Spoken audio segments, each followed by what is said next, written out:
ನಮಸ್ತೆ ವೀಕ್ಷಕರೇ, ಜಾತಕ ಫಲ ವಿಶೇಷ ಕಾರ್ಯಕ್ರಮಕ್ಕೆ ಸ್ವಾಗತ. ನಾನು ವಿನುತಾ ಪರಮೇಶ್. ವೀಕ್ಷಕರೇ, ಇವತ್ತು ಬುಧವಾರ.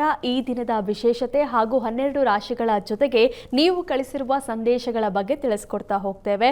ಮೊದಲಿಗೆ ಕಾರ್ಯಕ್ರಮಕ್ಕೆ ಪ್ರಾಜ್ಞರಾದ ಶ್ರೀ ಶ್ರೀಕಂಠ ಶಾಸ್ತ್ರಿಗಳನ್ನ ಸ್ವಾಗತಿಸೋಣ. ಶಾಸ್ತ್ರಿಗಳೇ, ಕಾರ್ಯಕ್ರಮಕ್ಕೆ ಸ್ವಾಗತ. ನಮಸ್ಕಾರಗಳು. ಶಾಸ್ತ್ರಿಗಳೇ, ಮೊದಲಿಗೆ ಈ ದಿನದ ವಿಶೇಷತೆ ತಿಳಿಸೋದಾದ್ರೆ? ಶ್ರೀ ಗುರುಭ್ಯೋ ನಮಃ. ಹರಿ ಓಂ.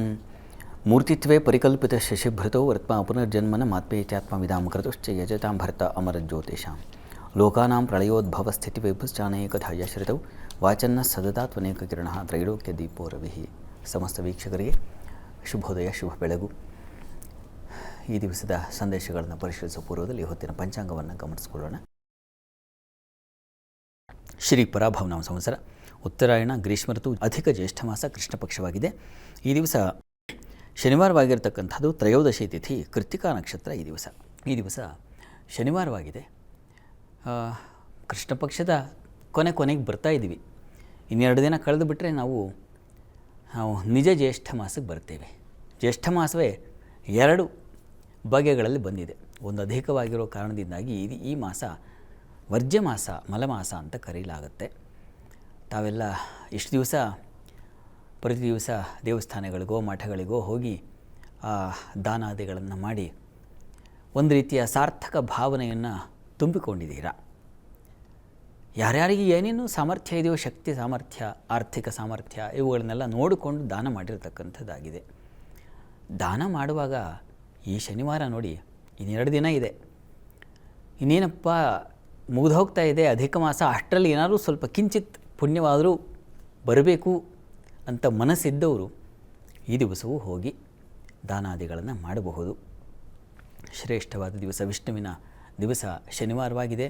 ಶನಿವಾರ ವಿಷ್ಣು ಸನ್ನಿಧಾನಗಳಿಗೆ ಹೋಗಿ ಪೂಜೆ ಪ್ರಾರ್ಥನೆ ಮಾಡುವ ಜೊತೆಗೆ ಏನಾದರೂ ಧರ್ಮ ಕಾರ್ಯಗಳನ್ನು ಹಮ್ಮಿಕೊಳ್ಳುವುದು, ಒಂದು ಪ್ರವಚನ ಮಾಡಿಸುವುದು ಆಗುತ್ತೆ. ದಾನದಲ್ಲಿ ಅದೂ ಸೇರಿದೆ. ಅಂದರೆ ಅರಿವಿನ ದಾನವೇ ಆಗುತ್ತೆ. ಅದು ತುಂಬ ಶ್ರೇಷ್ಠವಾದ್ದಲ್ವ, ವಿದ್ಯಾದಾನ. ಹೀಗಾಗಿ ಆ ರೀತಿಯಲ್ಲಿ ಪ್ರಯತ್ನ ಮಾಡಬಹುದು. ಅಥವಾ ಅಶಕ್ತರಿಗೇನಾದರೂ ಹಣ್ಣು, ತರಕಾರಿ, ಹೀಗಿರ್ತಕ್ಕಂಥ ಅವ್ರಿಗೆ ಏನು ಅವಶ್ಯಕತೆ ಇದೆಯೋ ಅದನ್ನು ದಾನ ಮಾಡ್ತಕ್ಕಂಥದ್ದಾಗಬಹುದು. ಈ ರೀತಿಯಲ್ಲಿ ದಾನ ಮಾಡುವುದು ಬಹಳ ಬಹಳ ಉತ್ತಮವಾದದ್ದು. ದಾನ ಕಲಿಯುಗದಲ್ಲಿ ದಾನವೇ ಏಕಂ ಅಂತ ಹೇಳಿದೆ. ದಾನವೊಂದೇ ನಮ್ಮನ್ನು ದಾಟಿಸ್ಲಿಕ್ಕಿರ್ತಕ್ಕಂಥ ದಿವ್ಯವಾದ ಸಾಧನ ಅಂತ ಹೇಳಿದೆ. ಹೀಗಾಗಿ ಯಾಕೆ ಅಂತಂದರೆ ಯಾರೂ ಕೂಡ ಮಾಡಲಿಕ್ಕೆ ಸಾಧ್ಯತೆ ಇದೆ. ಇದಕ್ಕೇನು ಪರಿಶ್ರಮ, ಕಠಿಣವಾದ ತಪಸ್ಸು ಮಾಡಬೇಕಾಗಿಲ್ಲ, ಬಾಯಿ ತಿರುಗಬೇಕಾಗಿಲ್ಲ, ಇನ್ನೇನೋ ಒಂದು ಕಷ್ಟಪಡಬೇಕಾಗಿಲ್ಲ. ಹೀಗಾಗಿ ಸಂಪಾದಿಸಿರ್ತಕ್ಕಂಥದ್ರಲ್ಲೇ ಸ್ವಲ್ಪ ದಾನ ಮಾಡ್ತಕ್ಕಂಥದ್ದು. ಏನೂ ಅಶಕ್ತರು ಅಂತಂದರೆ ಏನಿದೆಯೋ ಅದನ್ನು ಕೊಟ್ಟರಾಗುತ್ತೆ. ನಿಮ್ಮ ಬುದ್ಧಿ ಮತ್ತು ವಿವೇಕಗಳಿಗೆ ಇಷ್ಟು ನನ್ನ ಪಾಲಿಂದು ಅಂತ ಬರ್ತಲ್ಲ, ಅದನ್ನು ಒಂದು DVG ಅವರು ಅವರ ಜ್ಞಾಪಕ ಚಿತ್ರಶಾಲೆಯಲ್ಲಿ ಒಂದು ಕಥೆಯನ್ನು ಹೇಳ್ತಾರೆ. ಅವರ ಹೆಸರು ಮರ್ತು ಹೋಗಿದ್ದೀನಿ. ಆದರೆ ಅವ್ರ ಮನೆಯಲ್ಲಿ ಒಂದು ಬ್ರಾಹ್ಮಣ ಸಂಪ್ರದಾಯದ ಕುಟುಂಬ. ಆ ಮನೆಯಲ್ಲಿ ಏನಂದರೆ, ಪ್ರತಿ ದಿವಸ ಯಾರಾದರೂ ಒಬ್ಬ ಅತಿಥಿಗಳಿಗಾಗಿ ಕಾಯೋದು ಬರ್ತಾರಾ ಅಂತ ಅವರಿಗೇನೋ ಸ್ವಲ್ಪ ದಾನವನ್ನು ಕೊಡ್ತಕ್ಕಂಥದ್ದು ಅಥವಾ ಊಟ ಇಡ್ತಕ್ಕಂಥದ್ದು, ಈ ರೀತಿಯಲ್ಲಿ ನಡ್ಕೊಂಡು ಬರ್ತಾ ಇತ್ತು. ಅದರಲ್ಲಿ ಆಕೆ ಸಾಧ್ವಿ, ಆ ಮನೆಯ ಯಜಮಾಂತಿ, ತಾನು ಊಟಕ್ಕೆ ಹಾಕ್ಕೊಂಡು ಇಷ್ಟೆಲ್ಲ ಮನೆ ನಡೆಸ್ತಾ ಇರೋದು ಅದೆಲ್ಲ ಯಜಮಾನ್ರಲ್ವ, ಯಜಮಾನರಿಂದ ಸಂಪಾದನೆ ಅಲ್ವಾ. ಆಕೆಯ ಬುದ್ಧಿ ನೋಡಿ ಅದು ಎಷ್ಟು ಪಕ್ವವಾಗಿದೆ ಅಂತ. ಆಕೆ ಏನು ಊಟಕ್ಕೆ ಬಡಿಸ್ಕೊಂಡಿರ್ತಾರೋ ಎಲೆಯಲ್ಲಿ ತನ್ನ ಪಾಲಿಂದು ಅಂತ ಅದರಲ್ಲಿ ಒಂದು ಹಿಡಿ ಅಥವಾ ಎಷ್ಟು ಸಾಧ್ಯವಾಗುತ್ತೆ ಅದನ್ನು ದಾನ ಮಾಡ್ತಕ್ಕಂಥದ್ದು. ಅದನ್ನು ಮತ್ತೊಬ್ಬರು ಯಾರು ಬಂದಂಥವ್ರಿಗೆ ಸ್ವಲ್ಪ ಭಿಕ್ಷೆ ಅಂತ ಕೊಡ್ತಕ್ಕಂಥದ್ದು ಅಂತ. ಏನು ಹೀಗೆ ಅಂತಂದರೆ, ಇಲ್ಲ ದುಡ್ದಿದ್ದೆಲ್ಲ ಅವ್ರದ್ದು, ನಾನೇನು ಕೆಲಸಕ್ಕೆ ಹೋಗಲ್ಲ, ಹಾಗಾಗಿ ನನ್ನ ಪಾಲಿನ ಎಲೆಗೆ ಬಂದಿರತಕ್ಕಂಥದ್ದು ಇಷ್ಟು ಪುಟ್ಟ ಪ್ರಮಾಣದ್ದು, ಇದರಲ್ಲಿ ನಾನು ದಾನ ಮಾಡಿದ್ರೆ ಅದು ನಂದು ಅಂತ ಅನ್ನಿಸ್ಕೊಳ್ಳುತ್ತೆ ಅಂತ. ಬಹಳ ದೊಡ್ಡದು ಈ ರೀತಿಯ ಗುಣ. ನೋಡಿ, ಎಂಥ ಅಶಕ್ತರಿಗೂ ಮನಸ್ಸಿದ್ರೆ, ದಾನ ಮಾಡುವ ಮನಸ್ಸಿದ್ರೆ ಇಂಥ ಕಥೆಗಳು ಪ್ರೇರಣೆಯಾಗುತ್ತೆ ಅಥವಾ ಇಂಥ ಕಥೆಗಳು ಹುಟ್ಕೊಳ್ಳುತ್ತವೆ ಅವರಿಂದ, ಆ ಮನಸ್ಸಿದ್ದಂಥವ್ರಿಂದ. ಅಂಥವ್ರು ಅವರು ಸಿಗ್ತಾರಾ ಅಂಥವರು? ನಮಸ್ಕಾರ ಮಾಡಬೇಕಷ್ಟೇ ಅಂಥವ್ರಿಗೆ. ಎಷ್ಟೋ ಜನ ಆ ಥರದವ್ರು ಇಲ್ಲ ಅಂತಲ್ಲ, ಇದ್ದಾರೆ. ಇರೋಂಥವ್ರು ಹೇಳ್ಕೊಳ್ಳೋದಿಲ್ಲ, ಬಾಯಿ ಬಡ್ಕೊಳ್ಳೋದಿಲ್ಲ. ಆ ಫೇಸ್ಬುಕ್ಕಲ್ಲಿ ಹಾಕು, ಮತ್ತಿನ್ನೆಲ್ಲೋ ಇನ್ಸ್ಟಾದಲ್ಲಿ ಹಾಕು, ಈ ದಾನ ಮಾಡಿದೆ, ಆ ದಾನ ಮಾಡಿ, ಹೀಗೆ ನೀನು ಡಂಗೂರ ಬರೆಸೋದಿಲ್ಲ, ಗೊತ್ತೂ ಆಗೋದಿಲ್ಲ. ಆ ರೀತಿಯಲ್ಲಿ ಇರಬೇಕು. ದಾನ ಯಾವಾಗಲೂ ಮಾಡಿದ್ದನ್ನು ನಾನು ಇಷ್ಟು ಕೊಟ್ಟೆ, ಅಷ್ಟು ಕೊಟ್ಟೆ, ಮತ್ತಷ್ಟು ಕೊಟ್ಟೆ, ಹೆಸರು ಬರೆಸ್ಬಿಡ್ತಕ್ಕಂಥದ್ದು ಇವೆಲ್ಲ ಇದೆಯಲ್ಲ, ಇದನ್ನು ತಾಮಸ ಮತ್ತು ರಾಜಸ ದಾನಗಳು ಅಂತ ಕರೀತಾರೆ. ಸಾತ್ವಿಕ ದಾನ ಹೇಗಿರ್ತದಪ್ಪ ಅಂದರೆ ಬಲಗೈ ಎಡಗೈ ಗೊತ್ತಾಗೋದಿಲ್ಲ, ಯಾವ ಕೈ ಕೊಡ್ತು ಅಂತಲೇ ಗೊತ್ತಾಗೋದಿಲ್ಲ. ಆ ರೀತಿಯಲ್ಲಿ ಇರಬೇಕು. ಇದೆಲ್ಲ ಕಥೆ ಕೇಳಿದ್ದೀವಿ, ಅನುಸರಿಸಲ್ಲ ನಾವು. ದೊಡ್ಡ ಮಾತುಗಳನ್ನು ಕೇಳಿರ್ತೀವಿ, ಇನ್ಯಾವುದೋ ಒಂದು ಚಿತ್ರಗಳಲ್ಲಿ ಮತ್ತೊಂದರಲ್ಲಿ ಕಂಡಿರ್ತೀವಿ, ಆದರೆ ನಾವು ಅನುಸರಿಸಲ್ಲ. ನಮ್ಮ ವಿಷಯಕ್ಕೆ ಬಂದ ಕೂಡಲೇ ನಾನು ಇದು ಕೊಟ್ಟಿದ್ದೀನಿ ಹೇಳ್ಕೊಂಬಿಡ್ಬೇಕು. ಆ ಹೇಳ್ಕೊಡೋ ಅದೊಂದು ದಾರಿದ್ರ್ಯ. ಅಷ್ಟರ ಮಟ್ಟಿಗೆ ಬಾಯಿನ ಹೊಲ್ಕೊಳ್ಬೇಕು ಅನಿಸುತ್ತೆ, ಪ್ಲಾಸ್ಟರ್ ಹಾಕ್ಕೋಬೇಕು. ಆ ವಿಚಾರದಲ್ಲಿ ಕೊಟ್ಟದ್ದನ್ನು ಹೇಳ್ಕೊಳ್ಬಾರ್ದು. ಹೀಗಾಗಿ ಆ ರೀತಿಯಲ್ಲಿ ಒಳ್ಳೆಯದನ್ನು, ಸಾತ್ವಿಕವಾದದ್ದನ್ನು ದಾನ ಮಾಡಿ. ನಿಮ್ಮೆಲ್ಲರಿಗೆ ಆ ಮನಸ್ಸಿದೆ ಅಲ್ವ, ಮನಸ್ಸಿದ್ರೆ ಸಾಕಾಗುತ್ತೆ. ಯಾರಿಗೆ ತಲುಪಬೇಕು ಅವ್ರಿಗೆ ತಲುಪಿದ್ರೆ ಆಗುತ್ತೆ. ಊರೆಲ್ಲ ಪ್ರಚಾರ ಮಾಡಬೇಕಾಗಿಲ್ಲ. ಇರಲಿ, ನಿಮ್ಮ ಮನಸ್ಸುಗಳಿಗೆ ಸಂಬಂಧಿಸಿರ್ತಕ್ಕಂಥ ವಿಚಾರ. ಒಳ್ಳೆಯದನ್ನು ಯಾವತ್ತೂ ಅನುಸರಿಸಬೇಕು. ತನ್ಮೂಲಕ ಅದು ಮತ್ತೊಬ್ಬರಿಗೆ ಆದರ್ಶವಾಗುತ್ತೆ, ಇನ್ನೊಬ್ಬರು ಅದರಿಂದ ಕಲಿತಾರೆ. ತನ್ಮೂಲಕ ಒಂದು ಸ್ವಾಸ್ಥ್ಯ ವಾತಾವರಣ ನಿರ್ಮಾಣವಾಗುತ್ತೆ. ಅದು ಬೇಕಾಗಿದೆ ಅಂತ ಅಷ್ಟೇ. ಹೀಗಾಗಿ ಆ ನಿಟ್ಟಿನಲ್ಲಿ ಹೇಳಿಕೊಡಿ. ನಿಮ್ಮವರು ಯಾರೋ ನಿಮ್ಮ ಬಂಧುಗಳಲ್ಲೋ ನಿಮ್ಮ ಆಪ್ತ ವಲಯದಲ್ಲಿ ಆ ಥರ ಇದ್ದರೆ ಒಂದು ಸಲ ಇಂಥ ವಿಚಾರವನ್ನು ನಾವು ಹೊರಟಾಗಿ ಹೇಳೋಕ್ಕಾಗಲ್ಲ ಅಂಥವ್ರಿಗೆ, ಯಾಕೆಂದರೆ ಕೇಳಲ್ಲ ಅವರು. ಒಂದು ಸಲ ಹೇಳಬಹುದು, ಕೇಳುವ ಮನಸ್ಸಾದರೆ ತಿದ್ದುಕೊಳ್ಳುತ್ತೆ. ಇಲ್ಲ ಅಂತಂದರೆ ಅವರು ಸ್ವಭಾವ ಹುಟ್ಟುಗುಣ ಹೋಗಲ್ಲ, ಸುಟ್ಟರು ಏನು ಮಾಡೋದು. ಪದೇ ಪದೇ ಪದೇ ಇಂಥ ವಾತಾವರಣಗಳನ್ನು ನೋಡಿದಾಗ, ಕಂಡಾಗ, ಅರಿವಿಗೆ ಬಂದಾಗ ಒಂದು ದಿವಸ ಬದಲಾಗುವ ಸಾಧ್ಯತೆ ಇರುತ್ತೆ. ಹೀಗಾಗಿ ಇಂಥದ್ದನ್ನು ಹೆಚ್ಚು ಮಾಡಬೇಕು, ಹೆಚ್ಚು ತೊಡಗಿಸ್ಕೊಳ್ಬೇಕು. ಆಗ ಒಂದು ದಿವಸ, ಯಾವತ್ತೋ ಒಂದು ದಿವಸ ಗಾಳಿ ಬರುತ್ತೆ, ಯಾವತ್ತೋ ಒಂದು ದಿವಸ ಅಂಥದ್ದೊಂದು ಬೆಳಕು ಕಾಣುತ್ತೆ ಅವರಿಗೆ, ಆ ಪರಿವರ್ತನೆ ಆಗ್ತಾರೆ. ಇದನ್ನು ಮಾಡಬಹುದು ಈ ದಿವಸ, ಈ ಶನಿವಾರ ದಿವಸ ಸಾತ್ವಿಕವಾಗಿ ಏನಾದರೂ ದಾನ ಮಾಡ್ತಕ್ಕಂಥದ್ದು. ಅಥವಾ ಪಿತೃದೇವತೆಗಳ ಸ್ಮರಣೆಗೂ ಈ ಕೃಷ್ಣ ಪಕ್ಷ ತುಂಬ ಶ್ರೇಷ್ಠವಾದದ್ದು. ಹೀಗಾಗಿ ಹಿರಿಯರನ್ನು ಸ್ಮರಣೆ ಮಾಡಿಕೊಂಡು ಅನಾಥರಿಗೆ ಏನಾದರೂ ಊಟದ ವ್ಯವಸ್ಥೆಯು, ಮತ್ತೊಂದು ವಸ್ತ್ರವೂ ದಾನ ಮಾಡ್ತಕ್ಕಂಥದ್ದು, ತರಕಾರಿ ದಾನ ಮಾಡ್ತಕ್ಕಂಥದ್ದು, ಈ ಥರದ್ದು ಏನಾದರೂ ಮಾಡಿದ್ರೆ ತುಂಬ ಒಳ್ಳೆಯದು. ಪ್ರಯತ್ನ ಮಾಡಿ. ಸರಿ ಶಾಸ್ತ್ರಿಗಳೇ, ಮೊದಲ ಸಂದೇಶ ಗಿರೀಶ್ ಬಾಗೇಪಲ್ಲಿ. ಇವರು ಹುಟ್ಟಿದ ದಿನಾಂಕ 28/8/2003, ಹುಟ್ಟಿದ ಸಮಯ 1 PM. ಇವರ ಪ್ರಶ್ನೆ ಭವಿಷ್ಯದ ಬಗ್ಗೆ ತಿಳಿಸ್ಕೊಡಿ ಅಂತ ಕೇಳ್ತಿದ್ದಾರೆ. ಗಿರೀಶ್ ಅವರ ಪ್ರಶ್ನೆ ಮುಂದೆ ಹೇಗಿದೆ ಅಂತಲ್ವಾ, ಜಾತಕ ನೋಡೋಣ. ನೋಡಿ, ತಮ್ಮ ಜಾತಕವನ್ನು ಪರಿಶೀಲಿಸಿದ್ರೆ ಇದು ವೃಶ್ಚಿಕ ಲಗ್ನವಾಗಿದೆ. ಲಗ್ನದಿಂದ ಕರ್ಮಾಧಿಪತಿ ಕರ್ಮಸ್ಥಾನದಲ್ಲೇ ಇದ್ದಾನೆ, ತುಂಬ ಒಳ್ಳೆಯದು. ರಾಜ್ಯೇಶೇ ಕರ್ಮಭಾವಸ್ಥೆ ಸರ್ವಕರ್ಮ ಪಟುಸುಖಿ ಅಂತ ಹೇಳುತ್ತೆ. ಸರ್ವಕರ್ಮ ಪಟುಸುಖಿ, ಯಾವ ಕೆಲಸ ಮಾಡಲಿಕ್ಕೂ ಅವ್ರು ಸಿದ್ಧರಿರ್ತಾರೆ. ಆ ಕೆಲಸದಲ್ಲಿ ಸಮಾಧಾನ ಕಂಡುಕೊಳ್ತಾರೆ, ಹಣವನ್ನು ಕಂಡುಕೊಳ್ತಾರೆ. ಆ ರೀತಿಯ ಒಂದು ಶುಭ ಫಲ, ಅದೊಂದು ಬಲ, ರವಿ ಬಲ ತುಂಬ. ಮತ್ತು ಲಾಭಾಧಿಪತಿ ಲಾಭಸ್ಥಾನದಲ್ಲಿದ್ದಾನೆ. ಇದೂ ಅಷ್ಟೇ, ಧನಲಾಭವು ದಿನೇ ದಿನೇ ಅಂತ. ಪ್ರತಿ ದಿವಸ ಒಂದಲ್ಲ ಒಂದು ರೀತಿಯಲ್ಲಿ ಹಣ ಸಂಪಾದನೆಗೆ ಒಂದು ದಾರಿಯನ್ನು ಹುಡುಕೊಳ್ತಕ್ಕಂಥದ್ದು, ಹಣ ಸಂಪಾದಿಸ್ತಕ್ಕಂಥದ್ದು. ಆ ರೀತಿ ತುಂಬ ಚೆನ್ನಾಗಿದೆಯಪ್ಪ. ಹೀಗಾಗಿ ಆತಂಕ ಬೇಡ. ಪ್ರಸ್ತುತ ನಿಮಗೆ ನಡೀತಾ ಇರತಕ್ಕಂಥದ್ದು ಚಂದ್ರದಶಿಯಲ್ಲಿ ಈಗ ಗುರುವಿನ ಕಾಲ ನಡೀತಾ ಇದೆ. ಜೂನ್ ನಂತರದಲ್ಲಿ ಶನೈಶ್ಚರ ಪ್ರಾರಂಭವಾಗುತ್ತೆ. ಶನೈಶ್ಚರ ನಿಮ್ಮ ಜಾತಕದಲ್ಲಿ ಅಷ್ಟಮದಲ್ಲಿದ್ದಾನೆ. ಸ್ವಲ್ಪ ಅಷ್ಟಮದ ಶನೈಶ್ಚರ ಸ್ವಲ್ಪ ಕಿರಿಕಿರಿ ಮಾಡ್ತಾನೆ. ಇದಕ್ಕೆ ನೀವು ಪ್ರತಿ ಶನಿವಾರ ಶನೈಶ್ಚರನ ಆರಾಧನೆ ಮಾಡಿ. ಗ್ರಹಗಳು ತುಂಬ ಚೆನ್ನಾಗಿದೆ, ಆದರೆ ಚೆನ್ನಾದ ಗ್ರಹದ ಕಾಲವೂ ಬರಬೇಕಾಗುತ್ತೆ. ಅಲ್ಲಿವರೆಗೆ ಸ್ವಲ್ಪ ಕಾಯಬೇಕಾಗತ್ತೆ. ನೀವು ಯಾವಾಗ ಇದು ಅನುಕೂಲ ಆಗುತ್ತೆ ನಿಮಗೆ ಅಂದರೆ ಈ 30ರ ನಂತರದಲ್ಲಿ, 2028 ಜನವರಿ ನಂತರ ನಿಮಗೆ ತುಂಬ ಚೆನ್ನಾಗಿದೆ. ಅಲ್ಲಿವರೆಗೆ ಸ್ವಲ್ಪ ಹಿನ್ನಡೆ ಇದೆ. ಅದಕ್ಕೆ ಶನೈಶ್ಚರನ ಆರಾಧನೆ ತಪ್ಪದೇ ಮಾಡಿ, ಅದು ಖಂಡಿತ ಸಹಾಯ ಆಗುತ್ತೆ. ಒಳ್ಳೆಯದಾಗಲಿ. ಶಾಸ್ತ್ರಿಗಳೇ, ಮುಂದಿನ ಸಂದೇಶ ಸಚಿನ್ ಹುಬ್ಬಳ್ಳಿಯಿಂದ. ಇವರು ಹುಟ್ಟಿದ ದಿನಾಂಕ 1/9/1982, ಹುಟ್ಟಿದ ಸಮಯ 2 PM. ಇವರ ಪ್ರಶ್ನೆ, 9 ತಿಂಗಳ ಹಿಂದೆ ಪತ್ನಿ ಮನೆ ಬಿಟ್ಟು ಹೋಗಿದ್ದಾಳೆ, ಮರಳಿ ಬರ್ತಾರಾ ಇಲ್ವಾ ತಿಳಿಸಿ. ಉದ್ಯೋಗದಲ್ಲಿ ಸಮಸ್ಯೆ ಕಾಡ್ತಾ ಇದೆ, ಪರಿಹಾರ. ಸಚಿನ್ ಅವರ ಪ್ರಶ್ನೆ ಒಂದು ಮಡದಿ ಬಗ್ಗೆ, ಇನ್ನೊಂದು ವೃತ್ತಿ ಬಗ್ಗೆ ಅಲ್ವಾ. ಜಾತಕನ ನೋಡಿ, ತಮ್ಮದು ಧನುರ್ ಲಗ್ನವಾಗಿದೆ. ಲಗ್ನದಿಂದ ಸಪ್ತಮದಲ್ಲಿ ರಾಹು ಇದ್ದರೆ ಸಾಮಾನ್ಯವಾಗಿ ದಾಂಪತ್ಯದಲ್ಲಿ ತೊಡಕುಗಳು, ಅಸಮಾಧಾನಗಳು, ಮನಸ್ತಾಪಗಳು, ಇಬ್ಬಾಗ, ಇದು ಸಹಜ. ಹೀಗಿದ್ದರೆ ಸಮಸ್ಯೆ ಆಗುತ್ತೆ. ಈಗ ಪ್ರಸ್ತುತ ನಿಮಗೆ ಶನಿದಶೆಯಲ್ಲಿ ಶನಿ ಭುಕ್ತಿ ನಡೀತಾ ಇದೆ. ಯಾವಾಗ ನಿಮಗೆ ಇವುಗಳ ಸಹಾಯ ಉಂಟಾಗುತ್ತೆ ಅಂದರೆ 2029 ಫೆಬ್ರವರಿ ಅಲ್ಲಿಯವರೆಗೆ ಸ್ವಲ್ಪ ವೀಕ್ ಇದೆ. ಕೆಲಸದಲ್ಲಿ ತೊಡಕು, ತೊಂದರೆ, ಇದರ ನಿವಾರಣೆಗೆ ನೀವು ಹತ್ತಿರದಲ್ಲಿ ಯಾವುದಾದ್ರು ಶನೈಶ್ಚರ ದೇವಸ್ಥಾನ ಇದ್ದರೆ ಶನೈಶ್ಚರನಿಗೆ ಸ್ವಲ್ಪ ಕಪ್ಪು ಎಳ್ಳು ಹಾಗೂ ಕಪ್ಪು ವಸ್ತ್ರ ಇದನ್ನು ಪ್ರತಿ ಶನಿವಾರ 8 ಶನಿವಾರ ನೀವು ದಾನ ಮಾಡಿ. ಅದು ವೃತ್ತಿಯಲ್ಲಿ ಒಂದು ಬಲ ತಂದುಕೊಡುತ್ತೆ. ನಿಮ್ಮ ಮಡದಿ ಬಗ್ಗೆ ನೋಡಿ 2029ರವರೆಗೆ ಸ್ವಲ್ಪ ಬಲಹೀನತೆ ಇದೆ. ಅಲ್ಲಿವರೆಗೆ ಸ್ವಲ್ಪ ಕಷ್ಟದ ಕಾಲ. ಅನಂತರದಲ್ಲಿ ನಿಮಗೆ ಆ ಸಾಧ್ಯತೆ, ಅವರ ಮನಸ್ಸು ಪರಿವರ್ತನೆಯಾಗಿ ಅದು ಸಾಧ್ಯತೆ ಇದೆ. ನಿಮ್ಮ ಮನೆಯವರ ಡೀಟೇಲ್ಸನ್ನು ಕಳಿಸಿದರೆ ಅದನ್ನು ನೋಡಬಹುದಾಗಿತ್ತು, ಅದನ್ನು ಕಳಿಸಿಲ್ಲ ತಾವು. ಸಾಧ್ಯವಾದರೆ ಕಳಿಸಿ, ಮತ್ತೊಮ್ಮೆ ಪರಿಶೀಲಿಸೋಣ. ಅಂತೂ ವೃತ್ತಿಗೆ ಸಂಬಂಧಿಸಿದ ಹಾಗೆ ಶನೈಶ್ಚರನ ಆರಾಧನೆಯಿಂದ ಅನುಕೂಲ ಆಗುತ್ತೆ. ತಪ್ಪದೇ ಅದನ್ನು ಮಾಡಿ. ಒಳ್ಳೆಯದಾಗಲಿ. ಶಾಸ್ತ್ರಿಗಳೇ, ಮುಂದಿನ ಸಂದೇಶ ಬೆಂಗಳೂರಿಂದ ಕಿರಣ್. ಇವರು ಹುಟ್ಟಿದ ದಿನಾಂಕ 2/11/2000, ಹುಟ್ಟಿದ ಸಮಯ 11:35 AM. ಇವರ ಪ್ರಶ್ನೆ, ಈಗ ಸಿವಿಲ್ ಇಂಜಿನಿಯರ್ ಫೈನಲ್ ಇಯರ್ ಮಾಡ್ತಿದ್ದಾನೆ, ಮುಂದಿನ ವಿದ್ಯಾಭ್ಯಾಸ ಮಾಡ್ಬೋದಾ ಇಲ್ಲ ಕೆಲಸಕ್ಕೆ ಹೋಗ್ಬೋದಾ ಅಂತ ಕೇಳ್ತಿದ್ದಾರೆ. ಕಿರಣ್ ಅವರ ಪ್ರಶ್ನೆ ಅದು ಹೈಯರ್ ಸ್ಟಡೀಸ್ ಅಥವಾ ಉದ್ಯೋಗದ ಬಗ್ಗೆ ಕೇಳಿದ್ದಾರೆ. ಜಾತಕ ನೋಡೋಣ. ನೋಡಿ, ತಮ್ಮದು ಧನು ಲಗ್ನವಾಗಿದೆ. ಲಗ್ನದಿಂದ ಪಂಚಮಾಧಿಪತಿ ಕುಜ ನಿಮಗೆ ಕರ್ಮಸ್ಥಾನದಲ್ಲಿದ್ದಾನೆ, ಕರ್ಮಾಧಿಪತಿ ಲಾಭದಲ್ಲಿದ್ದಾನೆ. ಇದು ರವಿಯುಕ್ತನಾಗಿದ್ದಾನೆ, ಮೂಢ್ಯತೆಯೂ ಇದೆ. ನೋಡಿ, ನೀವು ನರಸಿಂಹ ಪ್ರಾರ್ಥನೆ ಮಾಡಬೇಕು. ಈಗ ಕುಜದಶೆ ನಡೀತಾ ಇದೆ. ಕುಜದಶೆಯಲ್ಲಿ ಈಗ ತಮಗೆ ಶುಕ್ರ ಭುಕ್ತಿ ನಡೀತಾ ಇದೆ. ಶುಕ್ರನು ವ್ಯಯದಲ್ಲಿದ್ದಾನೆ. ಒಂದು ಸಲ ನೀವು ಸಾಧ್ಯವಾದರೆ ನಮ್ಮ ಈ ದೇವರಾಯನ ದುರ್ಗ ಅಲ್ಲಿ ನರಸಿಂಹ ಸನ್ನಿಧಾನ ಇದೆ. ಒಂದು ಯೋಗ ನರಸಿಂಹ, ಮತ್ತೊಂದು ಭೋಗ ನರಸಿಂಹ. ಆ 2 ಸನ್ನಿಧಾನಗಳ ದರ್ಶನ ಮಾಡಬೇಕು ತಾವು. ಅದು ಪ್ರತಿ ಶನಿವಾರ ಒಂದು ಸಲ ಅಲ್ಲಿಗೆ ಹೋಗಿ ಬನ್ನಿ. ಹಾಗೆ ನೀವು ನಿರಂತರವಾಗಿ ಒಂದು 8 ಶನಿವಾರ ತಪ್ಪದೇ ಹೋಗಿ ಬನ್ನಿ ಆ ಕ್ಷೇತ್ರಕ್ಕೆ. ಅದು ತುಂಬ ಸಹಾಯವಾಗುತ್ತೆ, ನಿಮಗೆ ವಿಶೇಷವಾದ ಬಲ ಕೊಡುತ್ತೆ. ನೀವು ಹೈಯರ್ ಸ್ಟಡೀಸ್ಗಿಂತ ಕೆಲಸ ಹುಡುಕೊಳ್ಳೋದು ತುಂಬ ಒಳ್ಳೆಯದು, ಅದರಿಂದ ಅನುಕೂಲ ಉಂಟಾಗುತ್ತೆ. ಒಳ್ಳೆಯದಾಗಲಿ.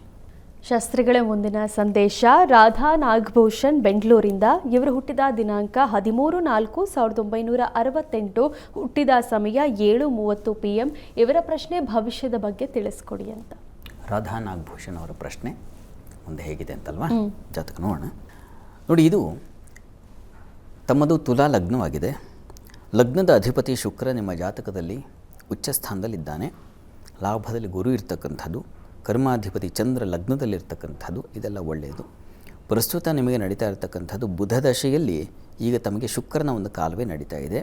ಶುಕ್ರ ನಿಮ್ಮ ಜಾತಕದಲ್ಲಿ ತುಂಬ ಚೆನ್ನಾಗಿದ್ದಾನೆ, ಬಲಿಷ್ಠನಾಗಿದ್ದಾನೆ. ಅಟ್ ಪ್ರೆಸೆಂಟ್ ಕೂಡ ಶುಕ್ರನ ಟೈಮ್ ಅಂದರೆ ಶುಕ್ರನ ಸಂಚಾರ ತುಂಬ ಚೆನ್ನಾಗಿದೆ. ಹೀಗಾಗಿ ನಿಮಗೆ ಚೆನ್ನಾಗಿದೆ, ಯೋಚನೆ ಮಾಡಬೇಡಿ. ಸೆಪ್ಟೆಂಬರ್ ಅಕ್ಟೋಬರ್ ವೇಳೆಗೆ ಸ್ವಲ್ಪ ತೊಂದರೆ ಉಂಟಾಗಬಹುದು, ಆರೋಗ್ಯದಲ್ಲಿ ವ್ಯತ್ಯಾಸ ಆಗಬಹುದು. ಸ್ವಲ್ಪ ಗಮನಿಸಿ, ಸಣ್ಣ ಪ್ರಮಾಣದಲ್ಲಿ ಗಾಬರಿ ಬೇಡ. ಚೆನ್ನಾಗಿದೆ, ಒಟ್ಟು ಶುಕ್ರ ಬಲಿಷ್ಠನಾಗಿದ್ದಾನೆ ನಿಮ್ಮ ಜಾತಕದಲ್ಲಿ. ಹೀಗಾಗಿ ಚೆನ್ನಾಗಿದೆ, ಯೋಚನೆ ಮಾಡಬೇಡಿ. ಒಳ್ಳೆಯದಾಗಲಿ. ಶಾಸ್ತ್ರಿಗಳೇ, ಮುಂದಿನ ಸಂದೇಶ ನೇಹ ರಾಮನಗರದಿಂದ. ಇವರು ಹುಟ್ಟಿದ ದಿನಾಂಕ 14/3/2001, ಹುಟ್ಟಿದ ಸಮಯ 10 PM. ಇವರ ಪ್ರಶ್ನೆ ಮದುವೆ ಬಗ್ಗೆ ತಿಳಿಸಿ ಅಂತ ಕೇಳ್ತಿದ್ದಾರೆ. ನೇಹ ಅವರ ಪ್ರಶ್ನೆ ಅದು ವಿವಾಹಕ್ಕೆ ಸಂಬಂಧಿಸಿದೆ ಅಲ್ವಾ? ಜಾತಕ ನೋಡೋಣ. ನೋಡಿ, ತಮ್ಮದು ತುಲಾ ಲಗ್ನವಾಗಿದೆ. ಲಗ್ನದಿಂದ ಸಪ್ತಮಾಧಿಪತಿ ವಿವಾಹದ ಅಧಿಪತಿ ಕುಜ ನಿಮ್ಮ ಜಾತಕದಲ್ಲಿ ಕರ್ಮಾಧಿಪತಿ ಜೊತೆಗೆ ಕುಟುಂಬದಲ್ಲಿದ್ದಾನೆ. ತುಂಬ ಚೆನ್ನಾಗಿದೆ, ಇದು ಒಳ್ಳೆಯ ಬಲ ಇದೆ, ಆಗುತ್ತೆ ವಿವಾಹ, ಯೋಚನೆ ಮಾಡಬೇಡಿ. ಬುಧ ದಶೆಯಲ್ಲಿ ತಮಗೆ ನಡೀತಾ ಇರತಕ್ಕಂಥದ್ದು ಈಗ ಕುಜನ ಒಂದು ಕಾಲವೇ ನಡೀತಿದೆ. ನೋಡಿ, ನನಗನ್ಸುತ್ತೆ ಅಲ್ಲಿ ಸಪ್ತಮಾಧಿಪತಿಯ ಕಾಲದಲ್ಲಿ ವಿವಾಹಕ್ಕೆ ಹೆಚ್ಚಿನ ಬಲ ಇರುತ್ತೆ. ಗುರುಬಲವೋ ಮತ್ತೊಂದೋ ಇದು ಬೇಕಾಗಿಲ್ಲ, ಅದಕ್ಕಿಂತಲೂ ಹೆಚ್ಚಿನ ಬಲ ಸಪ್ತಮಾಧಿಪತಿ ಟೈಮ್ ನಡೆಯೋದು, ಅದು ನಿಮಗೆ ನಡೀತಾ ಇದೆ. ಹೀಗಾಗಿ ತಮಗೆ ತುಂಬ ಚೆನ್ನಾಗಿದೆ, ಪ್ರಯತ್ನ ಮಾಡಿ. ನನಗನ್ಸುತ್ತೆ ಜನವರಿ ವೇಳೆಗೆ ವಿವಾಹ ಸಾಧ್ಯತೆ ಹೆಚ್ಚಾಗಿದೆ, ಅನುಕೂಲ ಇದೆ, ಚೆನ್ನಾಗಿದೆ. ಒಂದು ಕುಜಶಾಂತಿ ಒಂದು ಮಾಡಿಸಿ, ಅದು ಮತ್ತಷ್ಟು ಬಲ ತಂದುಕೊಟ್ಟು ನಿಮಗೆ ಶೀಘ್ರದಲ್ಲಿ ವಿವಾಹ ಫಲವನ್ನು ತಂದುಕೊಡುತ್ತೆ. ಒಳ್ಳೆಯದಾಗಲಿ. ಶಾಸ್ತ್ರಿಗಳೇ, 12 ರಾಶಿಗಳ ಬಗ್ಗೆ ತಿಳಿಸ್ಕೊಡೋದಾದರೆ? 12 ರಾಶಿಗಳ ಫಲಾಫಲ ತಿಳಿಯುವ ಮುನ್ನ ಈ ಹೊತ್ತಿನ ಗ್ರಹಸ್ಥಿತಿಯನ್ನು ಗಮನಿಸ್ಕೊಳ್ಳೋದಾದರೆ, ಮೇಷರಾಶಿಯಲ್ಲಿ ಕುಜಚಂದ್ರರ ಯುತಿಯನ್ನು ಕಾಣ್ತಾ ಇದ್ದೀವಿ. ಶಶಿಮಂಗಳ ಯೋಗ ಅಂತ ಕರೀತಾರೆ ಇದನ್ನು. ದ್ವಿತೀಯದಲ್ಲಿ ಅಂದರೆ ವೃಷಭದಲ್ಲಿ ರವಿ ಇರತಕ್ಕಂಥದ್ದು. ಮಿಥುನ ರಾಶಿಯಲ್ಲಿ ಬುಧನ ಜೊತೆ ಈ ದಿವಸ ಮಾಂದ್ಯವುದಿಯಾಗಿದೆ. ಗುರು ಶುಕ್ರರು ಒಟ್ಟಾಗಿದ್ದಾರೆ, ಅದು ಕರ್ಕಟಕ ರಾಶಿಯಲ್ಲಿ. ಸಿಂಹರಾಶಿಯಲ್ಲಿ ಕೇತುವನ್ನು, ಕುಂಭರಾಶಿಯಲ್ಲಿ ರಾಹುವನ್ನು ಕಾಣ್ತಾ ಇದ್ದೀವಿ. ಇನ್ನು ಶನೈಶ್ಚರ ಇರತಕ್ಕಂಥದ್ದು ಮೀನರಾಶಿಯಲ್ಲಿ. ಹೀಗಿರುವಾಗ 12 ರಾಶಿಗಳ ಫಲಾಫಲ ತಿಳಿತಾ ಹೋಗೋಣ. ಮೊದಲಿಗೆ ಮೇಷರಾಶಿ. ಮೇಷರಾಶಿಯವರು ಈ ದಿವಸ ನಿಮಗೆ ನೋಡಿ, ಈ ಹೋಟೆಲ್ ಇಂಡಸ್ಟ್ರಿಯಲ್ಲಿ ಕೆಲಸ ಮಾಡೋರಿಗೆ ತುಂಬ ಲಾಭದಾಯಕವಾಗಿದೆ. ಈ ದಿವಸ ಕೃಷಿಕರಿಗೆ ತುಂಬ ಚೆನ್ನಾಗಿದೆ. ಈ ಪೆಟ್ರೋಲಿಯಂ ಕ್ಷೇತ್ರಗಳಲ್ಲಿ ಕೆಲಸ ಮಾಡೋರಿಗೆ, ಆಟೋಮೊಬೈಲ್ಸ್ ಕ್ಷೇತ್ರಗಳಲ್ಲಿ ಕೆಲಸ ಮಾಡೋರಿಗೆ ತುಂಬ ಚೆನ್ನಾಗಿದೆ, ತುಂಬ ಹೆಚ್ಚಿನ ಲಾಭಗಳಿಗೆ ಅವಕಾಶ ಇದೆ. ಕೃಷಿಕರಿಗೆ ತುಂಬ ಚೆನ್ನಾಗಿದೆ. ಮತ್ತು ಔಷಧ ಕ್ಷೇತ್ರಗಳಲ್ಲಿ ಪ್ಯಾರಾಮೆಡಿಕಲ್ ಅಂತೀವಲ್ಲ, ಆ ಕ್ಷೇತ್ರದಲ್ಲಿ ತುಂಬ ಲಾಭದಾಯಕವಾಗಿದೆ ಈ ದಿವಸ. ಹೀಗಾಗಿ ಚೆನ್ನಾಗಿದೆ, ಹೆಚ್ಚಿನ ಪಾಲು ಚೆನ್ನಾಗಿದೆ. ವೃತ್ತಿಯಲ್ಲೂ ಅನುಕೂಲ ಕಾಣ್ತೀರಾ, ಸಂಶಯ ಇಲ್ಲ. ಈ ದಿವಸ ನಿಮಗೆ ಸ್ವಲ್ಪ ಥ್ರೋಟ್ ಇನ್ಫೆಕ್ಷನ್ ಆಗಬಹುದು, ಸ್ವಲ್ಪ ಕೊರಳಿನ ಭಾಗದಲ್ಲಿ ತೊಂದರೆ ಕಾಣುವ ಸಾಧ್ಯತೆ ಸೂಚಿಸ್ತಾ ಇದೆ. ಸ್ವಲ್ಪ ಗಮನ ಇರಲಿ. ಉಳಿದ ಹಾಗೆ ಚೆನ್ನಾಗಿದೆ, ಆತಂಕ ಬೇಡ. ಪ್ರಾರ್ಥನೆಗೆ ದಿವಸ ನೀವು ಆರೋಗ್ಯ ದೃಷ್ಟಿಯಿಂದ ನರಸಿಂಹ ಕವಚ ಹೇಳೋದು ಬಹಳ ಒಳ್ಳೆಯದು. ಇನ್ನು ವೃಷಭ ರಾಶಿಯವರಿಗೆ ದಿವಸ ನಿಮಗೆ ಅತಿಯಾದ ಹೆಚ್ಚಿನ ಖರ್ಚು, ಅತಿ ಖರ್ಚು ಅದನ್ನು ಸೂಚಿಸ್ತಾ ಇದೆ. ಸಹೋದರಿಗಾಗಿ, ಸೇವಕರಿಗಾಗಿ, ಅವ್ರಿಗೇನೋ ಕಷ್ಟ ಅಂತ ಬಂದಾಗ ನೀವು ಪಾಪ ಉದಾರತೆಯಿಂದ ಅವರಿಗಾಗಿ ಖರ್ಚು ಮಾಡಬೇಕಾದ ಸಂದರ್ಭ ಬರುತ್ತೆ, ಮಾಡ್ತೀರಾ ಹಾಗಿದೆ. ಇನ್ನು ಈ ದಿವಸ ಸ್ವಲ್ಪ ಮಾತಿನ ವಿಚಾರ ಸ್ವಲ್ಪ ಹುಷಾರಾಗಿರಿ. ಸ್ವಲ್ಪ ಒರಟು ಮಾತು, ಜಾಣರಿಗೂ ಜಾರಿ ಬಿಡ್ತಾರೆ, ಜಾಣರೂ ಜಾರುವ ದಿವಸ, ಹೀಗಾಗಿ ಹುಷಾರು. ವಿದ್ಯಾರ್ಥಿಗಳಿಗೆ ತೊಂದರೆಗಳು, ಗಲಾಟೆ, ಘರ್ಷಣೆ ಇದನ್ನು ಸೂಚಿಸ್ತಾ ಇದೆ ದಿವಸ, ಒಳ್ಳೆಯದಲ್ಲ, ಗಮನ ಇರಲಿ. ಮತ್ತು ಈ ದಿವಸ ಸ್ವಲ್ಪ ಆಹಾರ ವ್ಯತ್ಯಾಸವೂ ಸೂಚಿಸ್ತಾ ಇದೆ. ಈ ದಿವಸ ಪರಿಹಾರಕ್ಕೆ ವೃತ್ತಿಯಲ್ಲೆಲ್ಲ ಅನುಕೂಲ ಇದೆ, ಕೆಲಸ ಕಾರ್ಯಗಳಲ್ಲಿ ಚೆನ್ನಾಗಿದೆ, ಆತಂಕ ಬೇಡ. ಈ ದಿವಸ ಪರಿಹಾರಕ್ಕೆ ನೀವು ನೋಡಿ ವಿಷ್ಣು ಸನ್ನಿಧಾನದಲ್ಲಿ ವಿಶೇಷ ಪೂಜೆ ಸೇವೆ ಮಾಡಿಸೋದು ಒಳ್ಳೆಯದು, ತುಳಸಿ ಅರ್ಚನೆ ಮಾಡಿಸೋದು ಒಳ್ಳೆಯದು. ಇನ್ನು ಮಿಥುನ ರಾಶಿಯವರಿಗೆ ಈ ದಿವಸ ಕೆಲಸ ಕಾರ್ಯಗಳಲ್ಲಿ ತುಂಬ ಚೆನ್ನಾಗಿದೆ, ಹೆಚ್ಚಿನ ಅನುಕೂಲ ಕಾಣ್ತೀರಾ, ಲಾಭದಾಯಕವಾಗಿದೆ ಈ ದಿವಸ. ಧನಾಧಿಪತಿ ಲಾಭದಲ್ಲಿದ್ದರೆ ಧನ ಸಮೃದ್ಧಿ. ಹೋಟೆಲ್ ಇಂಡಸ್ಟ್ರಿಯಲ್ಲಿ ಇರ್ತಕ್ಕಂಥವರಿಗೆ ತುಂಬ ಲಾಭದಾಯಕವಾಗಿದೆ. ಕಲಾವಿದರಿಗೆ ತುಂಬ ಚೆನ್ನಾಗಿದೆ. ಸಾಹಿತ್ಯ, ಸಂಗೀತ ಈ ಕ್ಷೇತ್ರಗಳಲ್ಲಿ ಕೆಲಸ ಮಾಡೋರಿಗೆ ತುಂಬ ಚೆನ್ನಾಗಿದೆ. ಹೆಚ್ಚಿನ ಪ್ರಶಂಸೆ, ಗೌರವ ಎಲ್ಲ ಸಿಗ್ತಕ್ಕಂಥದ್ದಾಗಿದೆ. ಈ ದಿವಸ ನಿಮಗೆ ಚರ್ಮ ಬಾಧೆ, ಸ್ಕಿನ್ ಅಲರ್ಜಿ ಆಗೋ ಸಾಧ್ಯತೆ, ಸ್ಕಿನ್ ಡಿಸೀಸಸ್ ಕಾಡುತ್ತೆ. ಹೀಗಾಗಿ ನೀವು ಕೂಡ ನರಸಿಂಹ ಕವಚ ಹೇಳ್ಕೊಳ್ಳಿ. ಕರ್ಕಟಕ ರಾಶಿಯವರಿಗೆ ದಿವಸ ವೃತ್ತಿಯಲ್ಲಿ ತುಂಬ ಚೆನ್ನಾಗಿದೆ. ಹೊಸ ಕೆಲಸ, ಹೊಸ ಪ್ರಯತ್ನಗಳಿಗೆ ಒಂದು ಸಾಧನೆ ಅಥವಾ ಒಂದು ಮಾನ್ಯತೆ ಸಿಗ್ತಕ್ಕಂಥದ್ದು, ಪ್ರಶಂಸೆ, ಗೌರವ ಈ ರೀತಿಯಲ್ಲಿ ತುಂಬ ಚೆನ್ನಾಗಿದೆ. ಕೃಷಿಕರಿಗೆ ತುಂಬ ಚೆನ್ನಾಗಿದೆ. ಪೆಟ್ರೋಲಿಯಂ ಕ್ಷೇತ್ರಗಳಲ್ಲಿ ಕೆಲಸ ಮಾಡೋರಿಗೆ ತುಂಬ ಚೆನ್ನಾಗಿದೆ. ಈ EV ಎಲೆಕ್ಟ್ರಿಕಲ್ಸ್ ಅಂತಾರಲ್ಲ, ಅಂತಹ ಕ್ಷೇತ್ರಗಳಲ್ಲಿ ಕೆಲಸ ಮಾಡೋವಂಥವರಿಗೆ ತುಂಬ ಚೆನ್ನಾಗಿದೆ. ಈ ದಿವಸ ಲಾಭದಾಯಕವಾಗಿದೆ. ರಾಜಕಾರಣಿಗಳಿಗೆ ಹೆಚ್ಚಿನ ಅನುಕೂಲ ಇದೆ. ಈ ಅಧಿಕಾರ ಸ್ತರದಲ್ಲಿರ್ತಕ್ಕಂಥವ್ರಿಗೆ ತುಂಬ ಚೆನ್ನಾಗಿದೆ. ಅಡ್ಮಿನಿಸ್ಟ್ರೇಷನ್ ಲೆವೆಲ್ ಇರ್ತಕ್ಕಂಥವ್ರಿಗೆ ತುಂಬ ಚೆನ್ನಾಗಿದೆ ಈ ದಿವಸ. ಇನ್ನು ಈ ದಿವಸ ವ್ಯಯವೂ ಇದೆ, ಸ್ವಲ್ಪ ಮಟ್ಟಿಗೆ ಖರ್ಚು ಆಗುತ್ತೆ ಈ ದಿವಸ, ತೊಂದರೆ ಇಲ್ಲ, ಅದೇನು ಕಡಿಮೆ ಪ್ರಮಾಣದಲ್ಲಿ, ಆತಂಕ ಬೇಡ. ಈ ದಿವಸ ಪ್ರಶಂಸೆ, ಗೌರವ, ನಿಮ್ಮ ವ್ಯಕ್ತಿತ್ವಕ್ಕೆ ಅಥವಾ ನಿಮ್ಮ ಕಾರ್ಯಗಳಿಗೆ ಒಂದು ಸಾರ್ಥಕತೆ ಕೂಡ ಇದೆ. ಚೆನ್ನಾಗಿದೆ ಇವರೇ ಈ ದಿವಸ. ಪ್ರಾರ್ಥನೆಗೆ ದಿವಸ ವಿಷ್ಣು ಸಹಸ್ರನಾಮ ಹೇಳ್ಕೊಳ್ಳಿ. ಇನ್ನು ಸಿಂಹರಾಶಿಯವರಿಗೆ ದಿವಸ ವೃತ್ತಿಯಲ್ಲಿ ತುಂಬ ಚೆನ್ನಾಗಿದೆ, ಹೆಚ್ಚಿನ ಅನುಕೂಲ ಕಾಣ್ತೀರ. ಮತ್ತು ಈ ದಿವಸ ಲಾಭದಾಯಕವಾಗಿದೆ. ಮುಖ್ಯವಾಗಿ ಶಿಕ್ಷಣ ಕ್ಷೇತ್ರಗಳಲ್ಲಿ ಕೆಲಸ ಮಾಡೋರಿಗೆ ಲಾಭ ಸಮೃದ್ಧವಾಗಿದೆ. ಈ ದಿವಸ ತಂದೆ ಮಕ್ಕಳಲ್ಲಿ ಸಾಮರಸ್ಯ ಚೆನ್ನಾಗಿದೆ. ಧರ್ಮ ಕಾರ್ಯಗಳು, ಪೂಜಾ ಕಾರ್ಯಗಳು, ಹಿರಿಯರ ಸೇವೆ, ಗುರು ಸೇವೆ ಇಂಥವುಗಳಲ್ಲಿ ಪಾಲ್ಗೊಳ್ತೀರ. ಧರ್ಮ ಕ್ಷೇತ್ರಗಳಲ್ಲಿ ಅಥವಾ ಇನ್ಯಾವುದೋ ಒಂದು ಕ್ಷೇತ್ರ ದರ್ಶನ, ಆ ರೀತಿಯಲ್ಲೆಲ್ಲ ತುಂಬ ಚೆನ್ನಾಗಿದೆ. ಪ್ರಾರ್ಥನೆಗೆ ಈ ದಿವಸ ಇಷ್ಟ ದೇವತಾ ಆರಾಧನೆ ಮಾಡಿ. ಇನ್ನು ಕನ್ಯಾ ರಾಶಿಯವರಿಗೆ ಈ ದಿವಸ ಕೆಲಸ ಕಾರ್ಯಗಳಲ್ಲಿ ಹೆಚ್ಚಿನ ಅನುಕೂಲ ಕಾಣ್ತೀರಾ.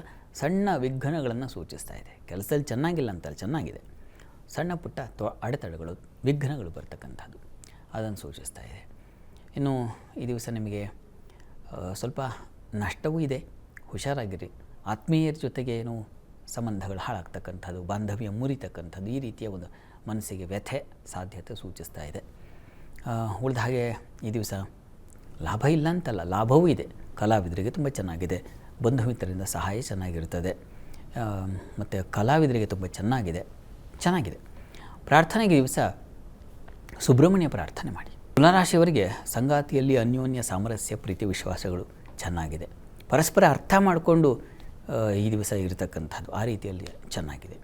ಇನ್ನು ಈ ದಿವಸ ಕೆಲಸ ಕಾರ್ಯಗಳಲ್ಲೂ ಅಷ್ಟೇ ತುಂಬ ಚೆನ್ನಾಗಿದೆ. ಅನುಕೂಲದ ವಾತಾವರಣ ಸೂಚಿಸ್ತಾ ಇದೆ. ವೃತ್ತಿಯಲ್ಲಿ ಒಂದು ಪ್ರಶಂಸೆ, ಗೌರವ, ಒಂದು ಸಣ್ಣ ಪ್ರಮಾಣದ ಗುರುತಿಸುವಿಕೆ, ಗೌರವವೂ ಅದು ಈ ದಿವಸ ಹೆಚ್ಚು ಸಮಾಧಾನ ಕೊಡ್ತಕ್ಕಂಥದ್ದು ಆಗಿರುತ್ತೆ. ಇನ್ನು ಈ ದಿವಸ ನಿಮಗೆ ಸ್ನೇಹಿತರ ಸಹಾಯ, ಬಂಧುಗಳ ಸಹಾಯ ಚೆನ್ನಾಗಿದೆ. ಈ ದಿವಸ ವ್ಯಾಪಾರಿಗಳಿಗೆ ಹೆಚ್ಚಿನ ಅನುಕೂಲ ಕಾಣ್ತಾ ಇದೆ. ಹೀಗಾಗಿ ಚೆನ್ನಾಗಿದೆ. ಪ್ರಾರ್ಥನೆಗೆ ದಿವಸ ನೀವು ಕೂಡ ಇಷ್ಟ ದೇವತಾ ಆರಾಧನೆ ಮಾಡಬಹುದು. ಇನ್ನು ವೃಶ್ಚಿಕ ರಾಶಿಯವರಿಗೆ ದಿವಸ ವೃತ್ತಿಯಲ್ಲಿ ಹೆಚ್ಚಿನ ಅನುಕೂಲ, ಸಂಗಾತಿಯಲ್ಲಿ ಸಾಮರಸ್ಯ, ಪ್ರೀತಿ, ವಿಶ್ವಾಸ ಕಾಣ್ತೀರ. ಈ ದಿವಸ ಸಾಲ, ಶತ್ರು ಇವುಗಳ ಬಾಧೆಯಿಂದ ಹೊರಬರ್ತಕ್ಕಂಥದ್ದಾಗಿದೆ ಈ ದಿವಸ. ಇನ್ನು ಇದು ಕುಟುಂಬದಲ್ಲಿ ಸಹಕಾರಗಳು ಚೆನ್ನಾಗಿದೆ ಈ ದಿವಸ. ಸಹೋದರ ಸಹಕಾರ, ಸೇವಕರಿಂದ ಸಹಾಯ, ಕೆಲಸದಲ್ಲೂ ಸ್ವಲ್ಪ ಮಟ್ಟಿಗಿನ ಅನುಕೂಲಗಳನ್ನು ಕಾಣ್ತಕ್ಕಂಥದ್ದು ಈ ರೀತಿಯಲ್ಲೆಲ್ಲ ತುಂಬ ಚೆನ್ನಾಗಿದೆ. ವಸ್ತು ನಷ್ಟತೆ, ವಸ್ತು ಹಾನಿ ಇದೆ, ಹುಷಾರು. ಈ ದಿವಸ ಕಾರ್ತವೀರ್ಯಾರ್ಜುನ ಸ್ಮರಣೆ ಮಾಡಿ. ಇನ್ನು ಧನುರಾಶಿಯವರಿಗೆ ಈ ದಿವಸ ವೃತ್ತಿಯಲ್ಲಿ ಚೆನ್ನಾಗಿದೆ, ಮಾಂದಿಯುಕ್ತನಾಗಿದ್ದಾನೆ, ಹೀಗಾಗಿ ಸ್ವಲ್ಪ ಎಚ್ಚರ ವಹಿಸಿ ಅಷ್ಟೇ, ಸಣ್ಣ ಎಚ್ಚರಿಕೆ ಬೇಕು. ಇನ್ನು ದಾಂಪತ್ಯದಲ್ಲಿ ಪ್ರೀತಿ ವಿಶ್ವಾಸಗಳಿದ್ದಾವೆ, ತೊಂದರೆ ಇಲ್ಲ. ಅಲ್ಲೂ ಕೂಡ ಸಣ್ಣ ಪ್ರಮಾಣದ ಒಂದು ಮನಸ್ತಾಪ ಬರೋ ಸಾಧ್ಯತೆ ಇದೆ. ಚೆನ್ನಾಗಿದೆ, ಸಣ್ಣ ಒಂದು ಬಿಸಿ ತಾಗುತ್ತೆ, ಆ ರೀತಿಯಲ್ಲಿದೆ. ಇನ್ನು ಉಳಿದ ಹಾಗೆ ಈ ದಿವಸ ಮಕ್ಕಳಿಂದ ವಿಶ್ವಾಸ ಚೆನ್ನಾಗಿರ್ತದೆ, ಮಕ್ಕಳಲ್ಲಿ ಪ್ರೀತಿ ವಿಶ್ವಾಸ ಚೆನ್ನಾಗಿದೆ. ಇನ್ನು ಪ್ರತಿಭಾಶಕ್ತಿ ಚೆನ್ನಾಗಿರ್ತದೆ, ಲಾಭದಾಯಕವಾಗಿದೆ, ವ್ಯಾಪಾರಿಗಳಿಗೆ ಲಾಭವನ್ನು ಕಾಣ್ತಕ್ಕಂಥದ್ದಾಗಿದೆ. ಹೋಟೆಲ್ ಇಂಡಸ್ಟ್ರಿಯಲ್ಲಿವ್ರಿಗೆ ತುಂಬ ಚೆನ್ನಾಗಿದೆ ಈ ದಿವಸ. ಈ ದಿವಸ ಪ್ರಾರ್ಥನೆಗೆ ಲಕ್ಷ್ಮೀನಾರಾಯಣರನ್ನ ಪ್ರಾರ್ಥಿಸ್ಕೊಳ್ಳಿ. ಇನ್ನು ಮಕರ ರಾಶಿಯವರಿಗೆ ದಿವಸ ಸಂಗಾತಿಯಲ್ಲಿ ಸಾಮರಸ್ಯ, ಪ್ರೀತಿ ವಿಶ್ವಾಸಗಳು, ಸ್ನೇಹಿತರು, ಬಂಧುಗಳ ಸಹಾಯ, ಮತ್ತು ಹಳ್ಳಿಗಳಲ್ಲಿ ವಾತಾವರಣ ತುಂಬ ಸಹಕಾರಯುತವಾಗಿರುತ್ತೆ, ಚೆನ್ನಾಗಿದೆ. ಸ್ನೇಹಿತರಿಂದ ಉತ್ತಮ ಒಂದು ರೀತಿಯಲ್ಲಿ ಸಪೋರ್ಟ್ ಸಿಗ್ತಕ್ಕಂಥದ್ದು, ಆ ರೀತಿಯಲ್ಲಿ ತುಂಬ ಚೆನ್ನಾಗಿದೆ. ಕೆಲಸದಲ್ಲೂ ಹೆಚ್ಚಿನ ಅನುಕೂಲ ಕಾಣ್ತೀರ ಈ ದಿವಸ, ಚೆನ್ನಾಗಿದೆ, ಹೆಚ್ಚಿನ ಫಲ ಚೆನ್ನಾಗಿದೆ. ಪ್ರಾರ್ಥನೆಗೆ ನೀವು ಮನೆ ದೇವರು ಪ್ರಾರ್ಥನೆ ಮಾಡಿ. ಇನ್ನು ಕುಂಭರಾಶಿಯವರಿಗೆ ಈ ದಿವಸ ನಿಮಗೆ ಧೈರ್ಯ, ಉತ್ಸಾಹದ ದಿನ, ಮತ್ತು ಸಹೋದರಲ್ಲಿ ಸೇವಕರಿಂದ ಹೆಚ್ಚಿನ ಸಹಾಯ ಸಿಗ್ತಕ್ಕಂಥದ್ದು, ಉದಾರತೆ, ಏನಾದರೂ ದಾನ ಮಾಡಬೇಕಿದ್ರೆ ಹೆಚ್ಚಾಗಿ ಯಥೇಚ್ಛವಾಗಿ ಅಂತೀವಲ್ಲ ಆ ರೀತಿಯಲ್ಲಿ ಕೊಡ್ತಕ್ಕಂಥ ಭಾವನೆ, ಮತ್ತು ವೃತ್ತಿಯಲ್ಲೂ ಹೆಚ್ಚಿನ ಅನುಕೂಲಗಳು, ಸ್ತ್ರೀಯರಿಗೆ ಹೆಚ್ಚಿನ ಸಹಾಯಗಳು, ಸಲಹೆಗಳು ಸಿಗ್ತಕ್ಕಂಥದ್ದು ಚೆನ್ನಾಗಿದೆ. ಹೈಯರ್ ಸ್ಟಡೀಸಲ್ಲಿ ಸ್ವಲ್ಪ ಬುದ್ಧಿ ಚಂಚಲವಾಗಬಹುದು ಈ ದಿವಸ, ಬುದ್ಧಿವಂತರು ಎಡಬಿಡ್ತಕ್ಕಂಥ ಸಾಧ್ಯತೆ ಇರುತ್ತೆ ಈ ದಿವಸ. ವಿಷ್ಣು ಸಹಸ್ರನಾಮ ಹೇಳ್ಕೊಳ್ಳಿ. ಇನ್ನು ಮೀನರಾಶಿಯವರಿಗೆ ಈ ದಿವಸ ಕುಟುಂಬ ಸೌಖ್ಯ ತುಂಬ ಚೆನ್ನಾಗಿದೆ, ಮನೆಯಲ್ಲಿ ನಿರಾಳತೆ, ಸಮಾಧಾನ, ಸೌಖ್ಯ ಕಾಣ್ತೀರ. ಹಣಕಾಸಿನ ಪರಿಸ್ಥಿತಿ ಚೆನ್ನಾಗಿರ್ತದೆ ಈ ದಿವಸ, ಒಂದು ದಾರಿ ಸಿಗುತ್ತೆ, ಹೊಸ ಪ್ರಯತ್ನಗಳು ಮತ್ತು ಹೊಸ ಸಂಪಾದನೆಗೆ ದಾರಿ ಸಿಗ್ತಕ್ಕಂಥದ್ದಾಗಿದೆ. ವೃತ್ತಿಯಲ್ಲಿ ತುಂಬ ಚೆನ್ನಾಗಿದೆ, ಹೆಚ್ಚಿನ ಅನುಕೂಲ, ಲಾಭವನ್ನು ಕಾಣ್ತೀರ. ಸುಗ್ರಾಸ ಭೋಜನ ಈ ದಿವಸ, ಸ್ವಲ್ಪ ಖಾರ, ಮೆಣಸಿನಕಾಯಿ, ಬಜ್ಜಿ, ಮಗದೊಂದು ಈ ರೀತಿಯಲ್ಲಿ ಮನಸ್ಸು ಆ ಕಡೆಗೆ ಸೆಳೆಯುತ್ತೆ ಈ ದಿವಸ. ಕುಜನೂ ಇದ್ದಾನೆ, ಚಂದ್ರನೂ ಇದ್ದಾನೆ, ಹೀಗಾಗಿ ಆ ರೀತಿಯ ಒಂದು ಸ್ಪೈಸಿ ಅದನ್ನು ತಿಂತಕ್ಕಂಥ ಅಪೇಕ್ಷೆಗಳಾಗಬಹುದು ಈ ದಿವಸ. ಸ್ನೇಹಿತರಲ್ಲೂ ಅನುಕೂಲದ ವಾತಾವರಣ ಇದೆ, ಒಂದು ಸಣ್ಣ ಗೆರೆ ಎಳೆ ಆ ರೀತಿಯ ಒಂದು ಜಗಳ, ಮನಸ್ತಾಪ ಸಾಧ್ಯತೆ ಇದೆ. ಪ್ರಯಾಣದಲ್ಲೂ ಸ್ವಲ್ಪ ಹುಷಾರು. ನೀವು ಕೂಡ ವಿಷ್ಣು ಸನ್ನಿಧಾನಕ್ಕೆ ಹೋಗಿ ಬನ್ನಿ, ವಿಷ್ಣು ಪ್ರಾರ್ಥನೆ ಮಾಡಿ. ಈ ದಿವಸ 12 ರಾಶಿಗಳವರು, ರಾಶಿ ಗೊತ್ತಿಲ್ಲ ಅಂತಕ್ಕಂಥವ್ರು ಹೇಳಬಹುದಾದ ಮಂತ್ರ ಗಮನಿಸಿ. ಓಂ ಜಯ ರೂಪಾಯ ನಮಃ, ಈ ಮಂತ್ರ ಹೇಳ್ಕೊಳ್ಳಿ, ಅನುಕೂಲ ಆಗುತ್ತೆ.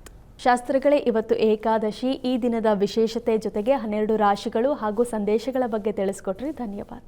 ಸರ್ವೇ ಜನಾಃ ಸುಖಿನೋ ಭವಂತು, ಸಮಸ್ತ ಸನ್ಮಂಗಳಾನಿ ಭವಂತು, ಎಲ್ಲರಿಗೂ ಶುಭವಾಗಲಿ. ವೀಕ್ಷಕರೇ, ಇದಾಗಿತ್ತು ಇವತ್ತಿನ ಜಾತಕ ಫಲ ವಿಶೇಷ ಕಾರ್ಯಕ್ರಮ. ನೇರ ದಿಟ್ಟ ನಿರಂತರ ಸುದ್ದಿಗಾಗಿ ನೋಡ್ತಾ ಇರಿ ಏಷ್ಯಾನೆಟ್ ಸುವರ್ಣ ನ್ಯೂಸ್. ನಮಸ್ಕಾರ.